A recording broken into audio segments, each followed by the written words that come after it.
Hi friends, welcome to government jobs portal. So చూసుకోండి, మనకి ఈ వీడియోలో SSC GD previous papers maths 1000 bits part 1 చూద్దామండి. సో ఆల్రెడీ మనం రీజనింగ్ అయితే మనం బిట్స్ చూడడం జరుగుతుంది, అలాగే ఇప్పుడు మ్యాథ్స్ కూడా మనం స్టార్ట్ చేయడం జరిగింది, అలాగే నెక్స్ట్ మనం జనరల్ అవేర్నెస్ అలాగే ఇంగ్లీష్ కూడా మనం చేయడం జరుగుతుందండి. సో తప్పకుండా ఇవేవి మిస్ కాకుండా ఉండాలంటే మా ఛానల్కి సబ్స్క్రైబ్ చేసుకొని పక్కనున్న బెల్ ఐకాన్ తప్పకుండా క్లిక్ చేయండి. అలాగే ఈ వీడియోస్ అన్నిటినీ కూడా తప్పకుండా లైక్ చేసి మీ ఫ్రెండ్స్ అందరికీ షేర్ చేయండి, right? So okay, first question మనం చూద్దాం. Find the HCF of 2800 and 756. 2800 మరియు 756 యొక్క గాసాబాను కనుక్కోండి అంటున్నారు. ఓకేనా? సో హెచ్సిఎఫ్ కనుక్కోమంటున్నారు. సింపుల్ థింగ్, హెచ్సిఎఫ్ కనుక్కోవాలంటే మనం ఏం చేయొచ్చండి, ఈజీ వే వచ్చేసి 2800 756 ఏవైతే కామన్ గా ఉన్నాయో వాటిని మనం బయటికి తీస్తామండి. ఏవైతే కామన్ గా ఉన్నాయో వాటిని మనం బయట తీస్తాం. బాగా చూడండి, రెండింటిని చూస్తే 7 తో 2 డివైడ్ అవుతున్నాయా? సో 7 ని తీసేద్దాం. 7 400s, ఇది 7 1 7 8 56 కదా, అంటే 108s. సో 7 ని బయటికి తీసాం. ఓకే, ఇంకా నెక్స్ట్ ఈ రెండింటిని చూడండి, 4 కామన్ గా ఉందా? 400s. 4 తో చూస్తే 4 2s 8 4 7s 28. సో 4 కూడా కామన్ గా ఉంది, 4 ని కూడా బయటికి తీసాం. ఇంకా 100 కి 27 కి ఏమైనా కామన్ గా ఉన్నాయా? అసలు ఏమీ కామన్ గా కనిపించట్లేదు ఇంకా 100 కి 27 కి. సో 7 into 4 ఎంత అండి? 28. సో ఇదే ఏమవుతుంది, హెచ్సిఎఫ్ అవుతుంది, గాసాబా అవుతుంది అని చెప్పొచ్చు. సో ఆప్షన్ 4 ఆన్సర్ అవుతుంది అని చెప్పొచ్చు. చూసుకోండి, మనకు ఆల్రెడీ ఎల్సిఎం అండ్ హెచ్సిఎఫ్ మీద కూడా మనం వీడియోస్ చేయడం జరిగింది. సో అవి చూడండి, మీకు ఇంకా క్లియర్ ఐడియా అనేది వస్తుంది. సో నెక్స్ట్ సెకండ్ క్వశ్చన్ మనం చూద్దాం. P and Q can do a job in 15 days. P మరియు క్యూ కలిసి 15 రోజుల్లో ఒక పనిని చేయగలరంట. Okay, P is thrice as efficient as Q. Q కి 3 రెట్లు పనిమంతుడు P అంట. Q కి 3 రెట్లు పనిమంతుడు P. Okay, in how many days can P alone do the job? P ఒక్కడే ఆ పనిని ఎన్ని రోజుల్లో చేయగలడు? ఓకే, దీన్ని ఒక 2-3 వేస్లో చేయొచ్చండి. సింపుల్గా చెప్పాలంటే, ఓకే, ఈజీగా అందరికీ అర్థమయ్యే వేలో చెప్పుకోవాలంటే, P వచ్చేసి Q కంటే 3 రెట్లు పనిమంతుడు కదా. అంటే క్యూ వచ్చేసి రోజుకి 1 యూనిట్ చేస్తే, రోజుకి 1 యూనిట్ చేస్తే పి వచ్చేసి దీనికి 3 times కదా, 3 రెట్లు కదా, అంటే 3 యూనిట్లు చేస్తాడు పి. సో ఇద్దరు కలిసి, క్యూ మరియు పి ఇద్దరు కలిసి చూసుకుంటే 3 + 1 రోజుకి 4 యూనిట్లు చేస్తారు. కానీ ఇక్కడ మనకి ఏమి ఇచ్చారండి, పీక్యూ ఇద్దరు కలిసి 15 రోజుల్లో ఒక పనిని చేయగలరు అంటున్నారు. చూసుకోండి, ఇక్కడ మనం ఎంతైనా తీసుకోవచ్చు, ఇక్కడ మనం ఎంతైనా సరే ఎన్ని యూనిట్స్ అయినా తీసుకోవచ్చు. మనకి సింపుల్గా ఉండడానికి క్యూని 1 యూనిట్, పీని 3 యూనిట్స్ అని అనుకుంటున్నాం. నెక్స్ట్ ఇంకో వే కూడా చెప్తానండి, ఇంకా ఈజీ వే చెప్తాను, ముందు ఇదైతే అర్థం చేసుకోండి ఫస్ట్. సో పీక్యూ ఇద్దరు కలిసి రోజుకి 4 యూనిట్లు చేస్తున్నారు, కానీ ఆ వర్క్ చేయడానికి పీక్యూ ఇద్దరు కలిసి 15 రోజులు పడుతుందంట ఆ పని చేయడానికి. రోజుకి 4 యూనిట్లు చేస్తున్నారండి, అంటే 15 రోజులు పడుతుందంటే ఎన్ని యూనిట్లు అంటే ఆ పని? 15 4 60. సో ఆ వర్క్ వచ్చేసి టోటల్ 60 యూనిట్స్ అని చెప్పచ్చా. అందుకే కదా 15 days పడుతుంది వాళ్ళకి. ఎందుకు? రోజుకి ఇద్దరు కలిసి 4 యూనిట్స్ చేస్తున్నారు. So 4 15s are 60. సో రోజుకి 4 యూనిట్స్ వేసుకుంటే వెళ్తే 15 days కి వర్క్ కంప్లీట్ అవుతుంది అంటున్నారు. అంటే ఆ వర్క్ 60 యూనిట్స్ అని చెప్పచ్చు. ఇప్పుడు ఏమంటున్నారు, పి ఒక్కడే ఆ జాబ్ని ఎన్ని డేస్లో చేస్తాడు? పి ఒక్కడైతే ఆ పనిని ఎన్ని రోజుల్లో చేస్తాడు? ఆ పని అంటే ఇదే కదా పని. టోటల్ వర్క్ వచ్చేసి 60 యూనిట్స్. సో పి రోజుకి 3 యూనిట్స్ చేస్తున్నాడు, 60 యూనిట్స్ చేయడానికి 20 days పడుతుంది. సింపుల్, పి ఒక్కడే వేస్తే 20 days, అంటే ఆప్షన్ 2 ఆన్సర్ అవుతుందని చెప్పచ్చు. ఓకే, ఇది అందరికీ అర్థమయ్యే మెథడ్, సింపుల్ మెథడ్. కానీ ఇంకా ఈజీ మెథడ్ ఉందండి, వెంటనే ఇలా చూసిన వెంటనే ఇలా టిక్ పెట్టే మెథడ్. ఏంటిది? ఇప్పుడు చూడండి, ఇది ఖచ్చితంగా ప్రాక్టీస్ చేస్తేనే మనకి క్లియర్గా అర్థమవుతుందండి. పీక్యూ ఇద్దరూ కలిసి 15 daysలో ఒక వర్క్ని చేస్తున్నారు. అంటే అర్థం ఏంటండి, పీక్యూ ఇద్దరూ కూడా 15 days వర్క్ చేస్తున్నారా? అటు పి వర్క్ చేస్తున్నాడు, ఇటు క్యూ కూడా వర్క్ చేస్తున్నారు. ఇద్దరూ కలిసి వర్క్ చేస్తే 15 days పడుతుంది. P is thrice as efficient as Q అన్నారు, అంటే క్యూకి 3 రెట్లు పనిమంతుడు పిఏ. అంటే ఇప్పుడు చూడండి, పి 15 రోజులు చేస్తున్నాడు, క్యూ కూడా 15 రోజులు చేస్తున్నాడు. ఇప్పుడు పి ఒక్కడే ఎన్ని రోజులు చేస్తాడంటే క్యూ పనిని కూడా ఎవరు చేయాలి? పిఏ చేయాలి. క్యూ అంటే క్యూ 15 రోజుల్లో చేసే పనిని పి ఎన్ని రోజుల్లో చేస్తాడు? క్యూ 15 రోజుల్లో చేసే పనిని పి 3 రెట్లు పని మంత్రి కదా, అంటే డివైడెడ్ బై 3 అంటే 5 రోజుల్లోనే చేసేస్తాడా? క్యూ 15 రోజుల్లో చేసే పనిని పి 5 రోజుల్లోనే చేసేస్తాడు. సో అంటే సింపుల్గా ఏం చెప్పచ్చు అప్పుడు? పి ఒక్కడే అయితే ఈ 15 రోజులు పి చేసే పని ఎలాగా ఉంది, కానీ క్యూ 15 రోజుల్లో చేసే పని కూడా పి 5 రోజుల్లో చేస్తున్నాడు. కాబట్టి ఈ 15 రోజులు పి చేసే 15 రోజులు మరొక క్యూ చేసే 15 రోజులకి పి చేసే 5 రోజులు. సో 15 + 5 20 రోజులు. అంటే ఆప్షన్ 2 ఆన్సర్ అవుతుందని చెప్పొచ్చు. చూసుకోండి, ఇది క్లారిటీ అనేది మీకు ఉండాలంటే మీరు బాగా ప్రాక్టీస్ చేసి ఉండాలి. సింపుల్గా చూసిన వెంటనే ఏం చేస్తాం, పీక్యూ ఇద్దరు కలిసి 15 డేస్ చేస్తున్నారు కదా, థ్రైస్ ఎఫిషియెంట్ కదా, అంటే ఈ క్యూ చేసే 15 రోజుల పని పి 5 రోజుల్లో చేసేస్తాడు. సో ఈ పి మామూలుగా చేసే 15 రోజుల పని, అలాగే ఈ క్యూ వల్ల పి చేసే 5 రోజుల పని. సో మొత్తం పనిని 15 + 5 20 రోజుల్లోనే పి పూర్తి చేస్తాడు అన్న విషయం మనకి వెంటనే అర్థం అవుద్ది. అప్పుడు మనం 2ని ఇలా టిక్ పెడతాం అనమాట. Okay, so next third question మనం చూద్దాం. ఓకే, 4th ప్రపోర్షనల్ అడుగుతున్నారండి, 4వ అనుపాతం అడుగుతున్నారు. అసలు 4వ అనుపాతం ఇప్పుడు చూడండి, ఏబిసి ఉన్నాయనుకోండి, దీనికి 4వ అనుపాతం డి అవుతుందండి. ఆ డిని కనుక్కోమంటున్నారు అనుకోండి. దీనికి సింపుల్గా ఇప్పుడు ఏబిసిడి అనుపాతంలో ఉన్నాయంటే అర్థం ఏంటి? A/B = C/D అని అర్థం. ఇక్కడ డి వచ్చేసి 4వ అనుపాతం అవుతుంది. లేదా దీన్ని ఏమైనా రాసుకోవచ్చు, A/B = C/D అనొచ్చు. ఓకేనా? ఎలా అనుకున్నా సరే ఇదేంటి, ఇక్కడ డి అనేది 4వ అనుపాతం అవుతుంది. ఎలా కనుక్కోవాలి? ఇక్కడ ఈజీగా ఫార్ములా ఉంది మనకి. ఇంకేంటండి సింపుల్, ఇది ఏ, ఇది బి, ఇది సి అనుకోండి, మనం డి కనుక్కోవాలన్నమాట. 4వ అనుపాతం 4th ప్రపోర్షనల్ కనుక్కోవాలి. So A/B 0.12/0.16 C/D. సి అంత 0.21 కదా, 0.21/D. చూసుకోండి, ఇది యాజ్ ఇట్ ఈజ్, ఇది ఏ, ఇది బి, ఇది సి అనుకోవాలి, వరుసగా అనుకోవాలి, మీ ఇష్టం వచ్చినట్టు తీసుకోకూడదు. ఓకే, సో సింపుల్గా ఇంకేంటి, క్యాన్సిల్ చేసుకుంది. ఇక్కడ డెసిమల్ పాయింట్ తర్వాత 2 డిజిట్స్ ఉన్నాయి, ఇక్కడ కూడా డెసిమల్ పాయింట్ తర్వాత 2 డిజిట్స్ ఉన్నాయి కదా. సో అది డెసిమల్ పాయింట్ తీసేయచ్చు, అంటే ఇది 12/16 అవుతుంది. 12/16 = 0.21/D. క్యాన్సిల్ చేద్దాం. 4 టేబుల్లో 4 3s 4 4s. ఇంకా డీని అటుపక్క పంపించేద్దాం. డీని ఇటుపక్క పంపించేస్తే 3/4ని అటుపక్క పంపించేద్దాం. 3/4ని అటుపక్క పంపిస్తే 4/3 అవుతుంది. సో 3 1s 3, 0.7, 4 × 0.7 అంటే ఏమవుతుంది? 0.07 అండి ఇది. ఓకే, 0.07. 0.21ని 3తో డివైడ్ చేస్తే 0.07 వస్తుంది. ఓకేనా? సో అప్పుడు 0.07 × 4 అంటే 0.28 ఆన్సర్ అవుతుంది.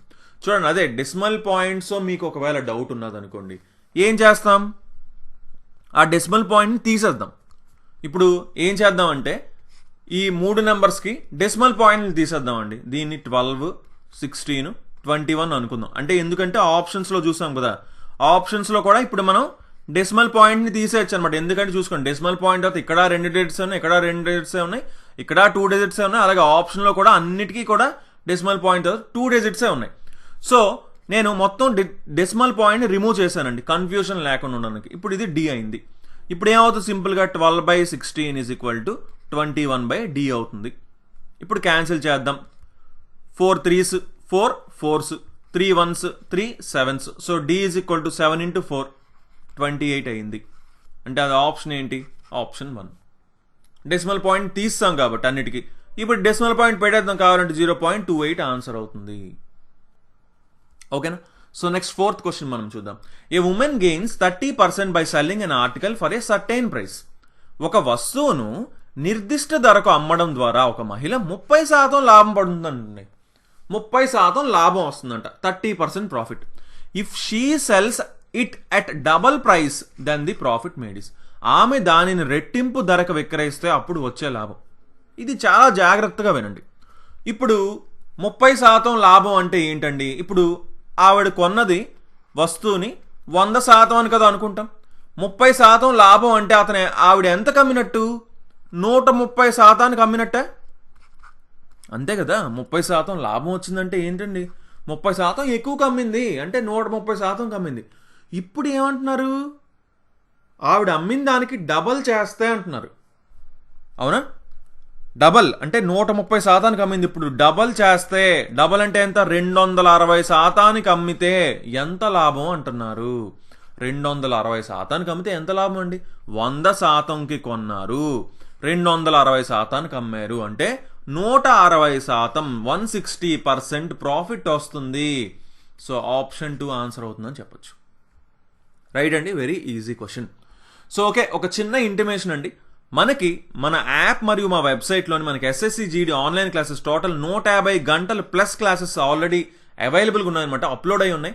బోత్ ఇంగ్లీష్ మీడియం స్టూడెంట్స్కి, తెలుగు మీడియం స్టూడెంట్స్కి అర్థమయ్యే విధంగా మనకి ప్రతి క్వశ్చన్ కూడా తెలుగు ఇంగ్లీష్లో ఉంటాయి అనమాట. సో 6 నెలల వ్యాలిడిటీ కేవలం 500 రూపాయలు మాత్రమే. సో తప్పకుండా ఎస్ఎస్సి జీడీ ప్రిపేర్ అయ్యే వాళ్ళందరికీ కూడా ఈ కోర్స్ అనేది హెల్ప్ అవుతుంది. ఇంట్రెస్ట్ ఉన్న వాళ్ళు ఈ రోజే ఎన్రోల్ చేసుకోవచ్చు. ఓకేనండి, ఈ ఇంగ్లీష్, మ్యాథ్స్ అండ్ రీజనింగ్ ఈ 3 సెక్షన్స్ కంప్లీట్గా కవర్ అవ్వడం జరుగుతుందండి, కంప్లీట్గా కవర్ అవుతాయి. Okay, so okay, next 5th question మనం చూద్దాం. If the selling price of an article is 11/5 times of the cost price, then the gain percentage is.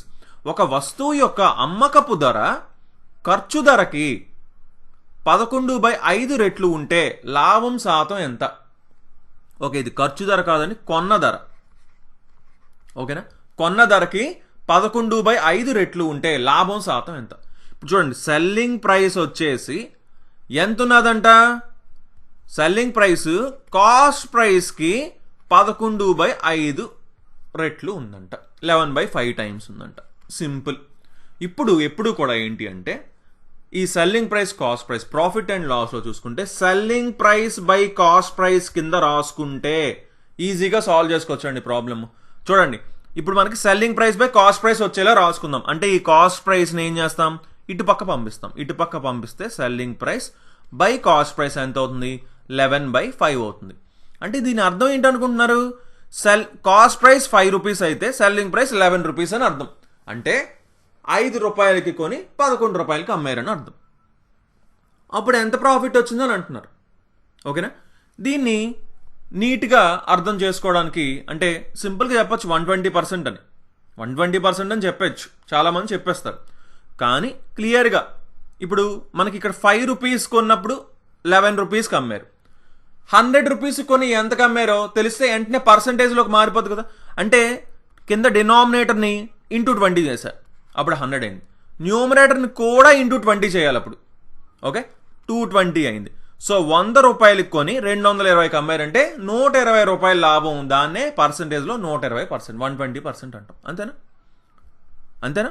So ఇప్పుడు ఏంటి, 100 రూపీస్కి కొని, ఇప్పుడు దేన్నైనా సరే పర్సంటేజ్ అంటేనే 100కి చూసేది, పర్సెంట్ అంటే పెర్ 100 అని. సో 100 పెర్ 100 వచ్చేసి 220. అంటే 100కి 220 అంటే 100 రూపీస్ కొని 220 రూపీస్కి అమ్మారంటే 120 రూపాయలు లాభం. ఎంతకి? 100 రూపాయలకి 120 రూపాయలు లాభం, అంటే 120%. సో ఆప్షన్ 4 ఆన్సర్ అవుతుందని చెప్పచ్చు. సో నెక్స్ట్ 6th క్వశ్చన్ మనం చూద్దాం. ఓకే, జాగ్రత్తగా చూడండి. The population of a village increases by 12.5% in the first year and decreases by 8% in the second year. ఒక గ్రామ జనాభా మొదటి సంవత్సరంలో 12.5% పెరుగుతుంది మరియు రెండవ సంవత్సరంలో 8% తగ్గుతుంది. ప్రస్తుత గ్రామ జనాభా 3200 అయితే 2 సంవత్సరాల తర్వాత గ్రామ జనాభా ఎంత? If the present population of village is 3200, then what will be the population of the village after 2 years? Simple కదండి. ఫస్ట్ ఇయర్ ఏం జరుగుతుందంటే 12.5% పెరుగుతుందంట. నెక్స్ట్ ఇయర్ ఏమవుతుందంటే 8% తగ్గుతుందంట. అలా అయితే ఇప్పుడు ఈ ఇయర్లోని ఇప్పుడు ప్రస్తుత జనాభా 3200 అనుకోండి. 2 years తర్వాత ఏమవుతుంది అంటే ఫస్ట్ ఇయర్ 12.5% పెరుగుతుంది, నెక్స్ట్ ఇయర్ 8% తగ్గుతుంది. అలా అయితే 3200 ఉన్న జనాభా ఇప్పుడు ఎంత ఉంటుంది, అయితే 2 years తర్వాత ఎంత ఉంటుంది అని అడుగుతున్నారు. ఓకే, ఫస్ట్ థింగ్ ఈ పర్సంటేజ్ని ఫ్రాక్షన్ కింద మార్చడం తెలియాలి. ఇప్పుడు 50% అంటే ఎంతండి? ఫ్రాక్షన్లోకి మార్చే హాఫేనా? 25% అంటే ఎంత? 1/4 అలాగే 12.5% అంటే ఎంత? 1/8.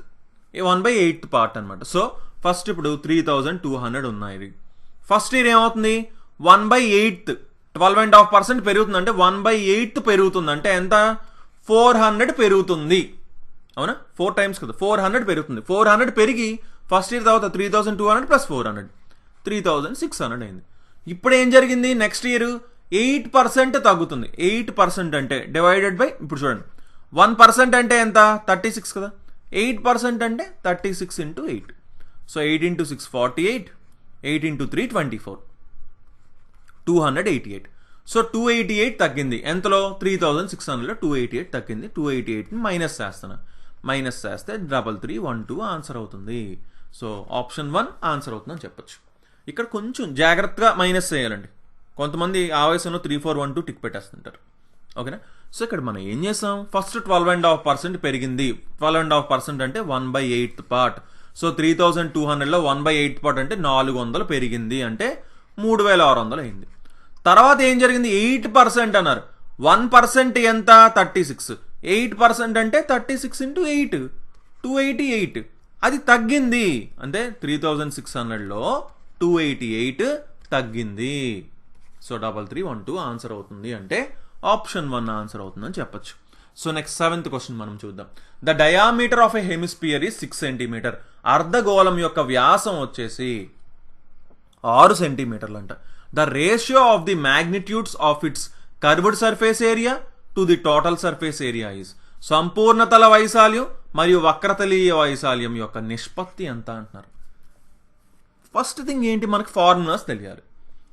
Total surface area of hemisphere ఎంత 3πr². కర్వ్డ్ సర్ఫేస్ ఏరియా యొక్క కర్వ్డ్ సర్ఫేస్ ఏరియా ఎంత ఆఫ్ హెమిస్పియర్ 2πr². ఓకే, ఇప్పుడు ఏం అడుగుతున్నారు, కర్వ్డ్ సర్ఫేస్ ఏరియాకి టోటల్ సర్ఫేస్ ఏరియాకి నిష్పత్తి రేషియో అడుగుతున్నారు. అంటే 2πr² ఈజ్ టు 3πr² ఎంత అని అడుగుతున్నారు. చూడండి అసలు ఇక్కడ r ఎంత అయితే మనకి ఎందుకండి, πr² క్యాన్సిల్ అయిపోతుందా, అంటే ఇక్కడ మిగిలింది ఏంటి 2:3 ఏనా. సో 2:3 ఆన్సర్ అవుతుంది. r ఇక్కడ 10 అవుద్దా, 20 అవుద్దా, 100 అవుద్దా, ఎంతైనా అవనవండి, కానీ ఈ రేషియో ఎప్పుడు కూడా 2:3నే ఉంటుంది. అంటే సింపుల్ థింగ్ ఇక్కడ మీకు అర్థం అవ్వాల్సింది ఏంటి, కర్వ్డ్ సర్ఫేస్ ఏరియా వక్రతలీయ వైశాల్యం దేనికి, అర్ధగోళానికి హెమిస్పియర్కి. అలాగే total surface area of hemisphere సంపూర్ణతల వైశాల్యం ఆఫ్ అర్ధగోళం, ఈ రెండిటి నిష్పత్తి ఎప్పుడు కూడా 2:3 కింద ఉంటుంది. Okay, so first curved surface area కాబట్టి ఫస్ట్ దీన్ని వేసుకున్నాం, తర్వాత సంపూర్ణతల వైశాల్యం టోటల్ సర్ఫేస్ ఏరియా వేసుకున్నాం. సో నెక్స్ట్ 8th క్వశ్చన్ మనం చూద్దాం. ఓకే, ఇది జాగ్రత్తగా వినండి. A, B and C run on a circular track. ABC వృత్తాకార ట్రాక్ పై నడుస్తున్నారంట, పరిగెడుతున్నారు. యాక్చువల్లీ రన్ అన్నారు కదా, పరిగెడుతున్నారు. Time taken by A, B and C to complete 1 round are 6 minutes, 8 minutes, 3 minutes respectively. చూడండి, ఒక రౌండ్ పూర్తి చేయడానికంటే ఏబిసికి పట్టే సమయం ఏకి 6 నిమిషాలు, బికి 8 నిమిషాలు, సికి వచ్చేసి 3 నిమిషాలు పడుతుంది అంటండి. If the start together at 5 PM, వాళ్ళు సాయంత్రం 5 గంటలకి కలిసి స్టార్ట్ చేశారంట. అప్పుడు స్టార్టింగ్ పాయింట్ దగ్గర, ప్రారంభించిన పాయింట్ దగ్గర మళ్ళీ ఎప్పుడు కలుస్తారు వాళ్ళు అని అడుగుతున్నారు. అంటే ఇప్పుడు క్వశ్చన్ ఏంటి అంటే సింపుల్గా చెప్తున్నాను, ఇది సర్కిల్ అండి. ఫర్ ఎగ్జాంపుల్ ఈ పాయింట్ నుంచి స్టార్ట్ చేశారని అనుకుందాం. ఏ, బి, సి ముగ్గురు స్టార్ట్ చేశారండి. వెళ్తున్నారు, పరిగెడుతున్నారు. ఒక్కొక్కరికి పట్టే సమయం ఇచ్చారు. ఏకి 6 minutes, బికి 8 minutes, సికి వచ్చేసి 3 minutes పడుతుందంట time.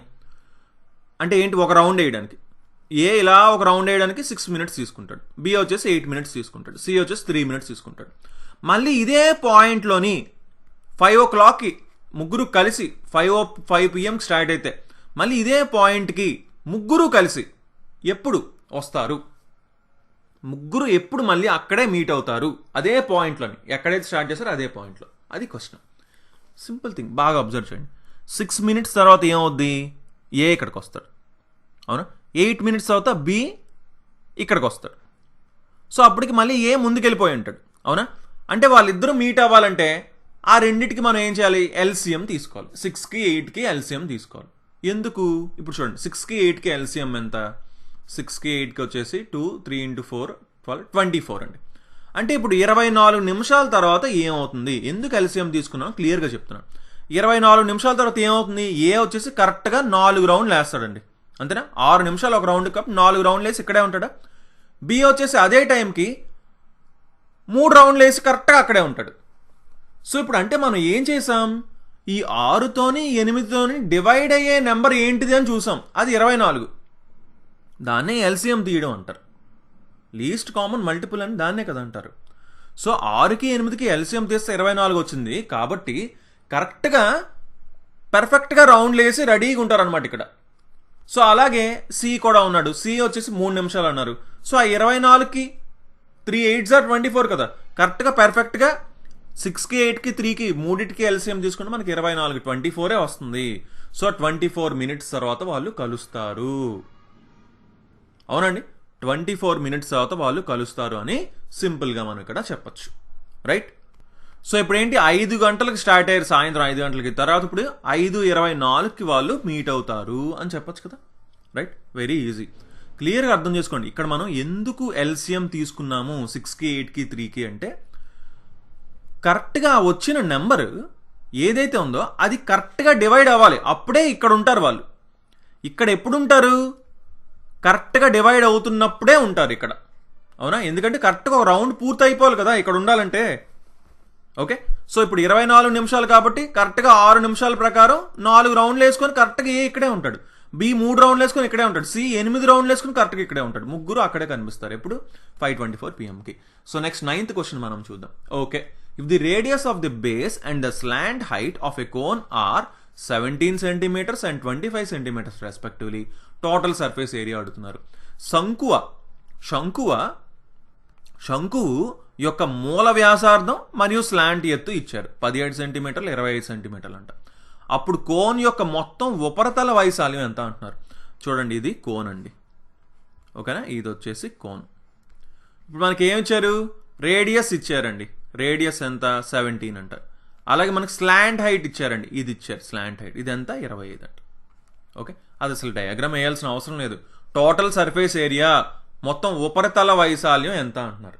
Total surface area formula తెలియాలి. ఏంటి formula, πRL plus πR square, πRL plus πR square, ఇది ఫార్ములా టోటల్ సర్ఫేస్ ఏరియా.